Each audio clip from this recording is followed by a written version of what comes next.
Sir ఇటీవల తెలంగాణలో panchayat elections జరిగినాయి. దాంట్లో కాంగ్రెస్ పార్టీకి, బీఆర్ఎస్ కూడా అక్కడున్న ఇప్పుడు పార్టీకి కూడా కొంచెం సమానంగా సీట్లు వచ్చినాయి అనేది బయట మనకు తెలుస్తున్నాం. అయితే 2-3 రోజుల క్రితం ఆ పార్టీ అధినేత మన కేసీఆర్ గారు ఒక ప్రెస్ మీట్ పెట్టారు.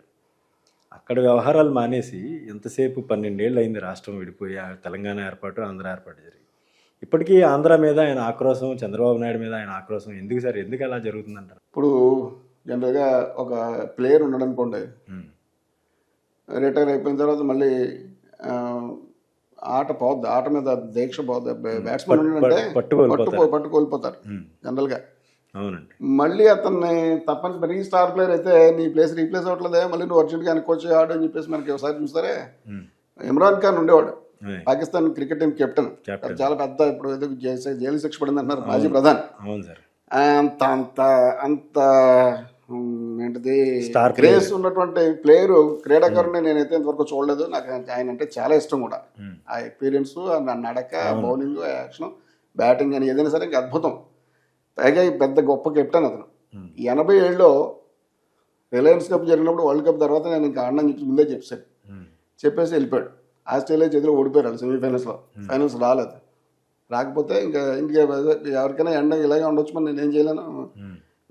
I tried my level best, but I couldn't make it. So what ever maybe the end, we have to accept it అని చెప్పేసి వెళ్ళిపోయాడు ఆయన. వెళ్ళిపోయిన తర్వాత జియా-ఉల్ హక్ వెనక్కి పిలిచాడు. జియా-ఉల్ హక్ ముషర్రఫ్ హక్కే అనుకుంటున్నాడు 92లో. 92 హక్కే.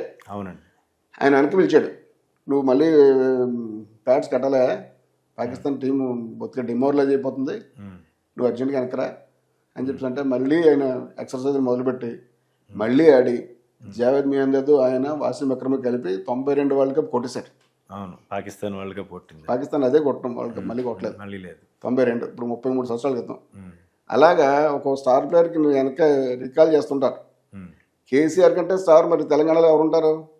ఉండరు. కాబట్టి ఆయన మళ్ళీ ఒక గొప్పగా మళ్ళీ కొత్త రిహార్సల్ వేసుకుని, ఇప్పుడు నాటక కళాకారుడు ఉన్నారనుకోండి, చెల్లియో చెలకో పద్యం మళ్ళీ ఒకసారి మానేసినా మళ్ళీ తిరిగి మళ్ళీ ఇంటి దగ్గర ప్రాక్టీస్ చేసుకుని మళ్ళీ చేస్తాడు. అలాగే ఇంకొక ప్లేయర్, ఆటగాడు అవ్వచ్చు, పాటగాడు అవ్వచ్చు, ఎవరైనా ఏమైనా అవ్వచ్చు, మళ్ళీ రిహార్సల్ వేసుకోవాలన్నప్పుడు మళ్ళీ పాత పద్యాలే పాడుకోవాలి, మళ్ళీ పాత బ్యాటింగే చేసుకోవాలి. అలాగా ఆయన స్టార్ పొలిటీషియన్ కాబట్టి, పెద్ద మహోద్యమ నాయకుడు కాబట్టి కేసీఆర్, ఆయన కమిట్మెంట్ ఆయన సొంతానికే తప్ప చెప్పినటువంటి కాజుకు ఉండదు. కాస్త చూసుకోండి మీరు. ఆయన ఒక కాళోజీరావు కాదు, ఒక ఎవరో తెలంగాణలో ఉన్నటువంటి ఉంటారు పెద్దలు, వాళ్ళు ఎవరో కాదు. ఆయన ఒకసారి తెలంగాణ వచ్చిన తర్వాత అసలు తెలంగాణ ఎందుకు రావాలనే మాట మర్చిపోయాడు ఆయన. ఆయన కట్టించినటువంటి ప్రాణ ఏంటిది ఇవన్నీ కూడా మన పోలవరం కడుతున్నారు ఎవరైనా ఇంజనీర్, మన ఆంధ్ర ఆయనండి, పట్టిసీమది కట్టారు కాంట్రాక్టర్ మెగా కృష్ణారెడ్డితో చేయించాడు, మళ్ళీ దివ్యస్ వాళ్ళతో చేయించాడు, మన గ్రీన్ కో వాళ్ళతో చేయించాడు, అన్ని ఆంధ్ర వాళ్ళతో పనులు చేయించుకుంటాడు. అన్ని ప్రతి పని మన వాళ్ళే చేసింది.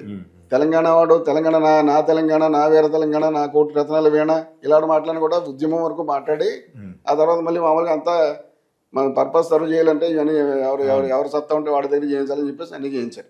మళ్ళీ ఆ చిరంజీవి, నాగార్జున తోటి తిరిగారు తప్ప మళ్ళీ తెలంగాణలో ఉన్నటువంటి హీరోలు నేను పాత తరం నా కాంతరం అనేది తెచ్చుకుని ఎత్తుకోలేదు. అందుచేత ఆయన మళ్ళీ ఆయనకి కాజు మీద ఎప్పుడు కూడా సిన్సియరిటీ లేదు. ఆయనకి మళ్ళీ పర్పస్ కావాలని చెప్పంటే మళ్ళీ తెలంగాణ వాళ్ళకి ఆంధ్ర వాళ్ళకి తిట్టాలి. కామన్ సెన్స్ లేకుండా నిన్న ఏదో రీల్ చూశాను, చంద్రబాబు నాయుడిని చంద్రుడు దేవేంద్రుడు అని చెప్పేసి ఆయనే పొగిడాడు. గతంలో హైటెక్ సిటీ చంద్రబాబు నాయుడు ఊహల్లోంచి వచ్చింది. చంద్రబాబు నాయుడు రాజ్భవన్ తీసుకొచ్చాడు, చంద్రబాబు నాయుడు బిల్ క్లింటన్ తీసుకొచ్చాడు, బిల్ గేట్స్ని తీసుకొచ్చాడు. బాబాయ్ చంద్రబాబు నాయుడు అంటే ఇంకా చంద్రుడే నేలకు దిగినటువంటి గొప్పవాడని చెప్పేసి ఆయన అన్నటువంటి కేసీఆర్ అంటే మాట డెప్యూటీ పొలిటీషియన్ ఎవరు లేరని చెప్పి చంద్రబాబు నాయుడు ఆయనే కదా అన్నాడు. ఆయన అన్న మనిషి ఈ మళ్ళీ చంద్రబాబు నాయుడు పాత్ర వీడియో చూస్తే చంద్రబాబు నాయుడు అంటే ఇంచుమించుగా దిగురించి భూమికి దిగినటువంటి చంద్రుడే అని చెప్పేసి చెప్పినటువంటి వీడియో నిన్నే చూశాను నేను. అంచేత ఆయన మాటకి చేతికి పొంతన ఉండదు, ఏమాత్రం కమిట్మెంట్ ఉండదు. ఆయనకి మళ్ళీ ఓట్లు కావాల్సి వచ్చినాయి, పాత డిపాజిట్ని ఎన్కరేజ్ చేసుకుందాం అని చెప్పేసి ట్రై చేస్తున్నాడు, కామన్ సెన్స్ లేకున్నాను. అలాంటి పనులు అయితే పెద్దగా అవ్వవు. ఆయన అలా అంటంలో ఆశ్చర్యం లేదు.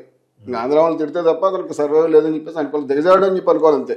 అవునండి. అది కామన్. అసలు ఆంధ్ర వాళ్ళని తిట్టడానికి కూడా బేస్ లేదు అక్కడ. తెలంగాణ వాళ్ళని వచ్చేసరికి బిడ్డలు అంటాడు ఆయన, ఆంధ్ర వాళ్ళని వచ్చేసరికి దొంగలు అంటాడు ఆయన. అంతే. ఏంటి సార్ అంత పాపం ఏం చేశారు ఆంధ్ర వాళ్ళు? పాపం ఏం చేశారంటే పనికి వాళ్ళు కాబట్టి. ఉమ్, ఆంధ్ర వాళ్ళు ఏం చేద్దంటే ఆంధ్ర మనకు ఉన్నటువంటి ఏంటి మనకు సొత్తు ఏంటంటే ఉమ్, ఎలా అంటే మీకు ఒక టౌన్ ఉంటుంది. ఉమ్, ఆ టౌన్లో 10 కిలోమీటర్ల దూరంలో ఒక ఊరు ఉంటుంది. ఉమ్, టౌన్ అనుకుని ఒక ఊరు ఉంటుంది. ఆ 10 కిలోమీటర్ల దూరం నుంచి వచ్చేవాడు ఈ మధ్యలో ఉన్నట్టు 4-5 వాళ్ళని దాటుకుని రావాలి. ఉమ్, కారు మీద వచ్చినా, సైకిల్ మీద వచ్చినా, స్కూటర్ మీద వచ్చినా దాటుకుని రావాలి. అందుచేత వీళ్ళందరికీ సరెండర్ అయి ఉంటాడు వాడు.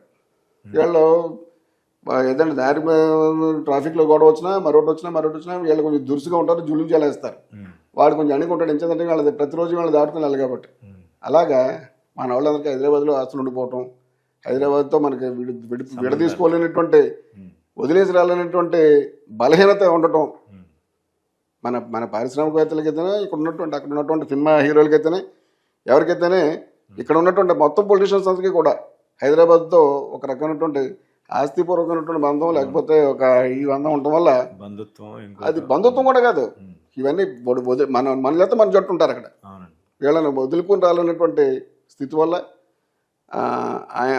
హైదరాబాద్ని ఆ బలహీనతని మనం తిరిగి వాళ్ళని ఏమనలేం.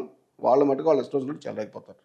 ఇది దౌర్భాగ్యం, మన బలహీనత, మన శాపం ఇది. అంతేనండి. నిజానికి ఆంధ్ర వల్ల తెలంగాణకి ఈవేళ హైదరాబాద్ ఇలా ఉంది అని చెప్పంటే అందులో సగం పెట్టుబడి ఆంధ్ర వాళ్ళదే. అవును.